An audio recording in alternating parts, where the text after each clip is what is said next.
আসসালামু আলাইকুম ওরহমতুল্লাহ। আলহামদুলিল্লাহ। আপনারা হয়তো ভাবতে পারেন প্রত্যেকটা মানুষের জীবনে সুখ চায়। সুখ একটা এমন জিনিস আল্লাহর তরফ থেকে আসে। তো আলহামদুলিল্লাহ, আল্লাহর তরফ থেকে যেমন সুখ আসে, নিজেরও একটু আল্লাহর কাছে চায়া নিতে হয়। সুখ শান্তি সব কিছু আল্লাহর হাতে, এবং নিজেও আল্লাহর থেকে চায়া নিতে হয়।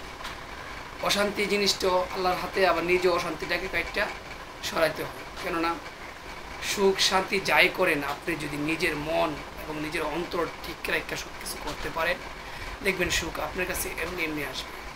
টাকা পয়সা হইলে কি সুখ আসে? এটা ফাও। টাকা পয়সা হইলে বেশিরভাগ লোকেরই শত্রু বাড়ে। টাকা হইলে বেশি লোকেরই শত্রু বাড়ে, সুখ হয় না। সুখ নিজের থেকে তৈরি করতে হয়।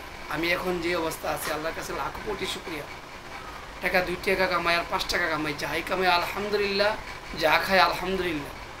বিদেশ গেলে যে সুখ আসবে, এমন জায়গায় গেলে যে সুখ আসবে, এটা তা না। সুখটা আপনি নিজের থেকে অর্জন করতে হবে, এবং আপনি নিজেকে নিজে সব কিছু আস্তে আস্তে আগাইতে হবে। মানুষ বাঁচবে কদিন ভাই? মানুষ কার জন্য টাকা পয়সা কামা? ও রোগবালায় ওষুধের জন্য? এটা ভাব। মানুষ টাকা পয়সা কামা, আরও লাগবে, বিলিয়ন বিলিয়ন টাকা লাগবে।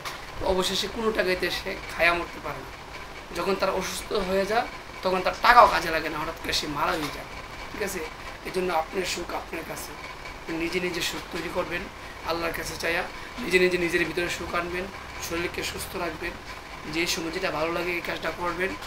পরের অধীনে সব কাজে সুখ আসে না, নিজেরটা নিজে সুখ তৈরি করতে হয়।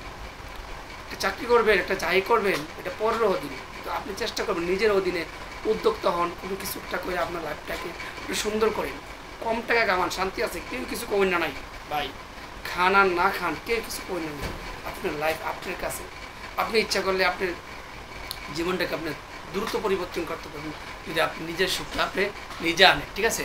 তো আমি মনে করি সুখ সবার কাছে এক সমানই আসে, কিন্তু কেউ সুখ পালন করে, কেউ সুখ পালন করে না, এটাই নিয়ম। তো আলহামদুলিল্লাহ, আমার ভিডিও কেমন লাগছে বলবেন। সবাই অবশ্যই মন্তব্য করতে পারেন, কিন্তু ভুল থাকলে ক্ষমা করবেন। আর আমার ভিডিও কী অবস্থা আপনারা জানাবেন। এগুলো শেষ করলাম। আসসালামু আলাইকুম।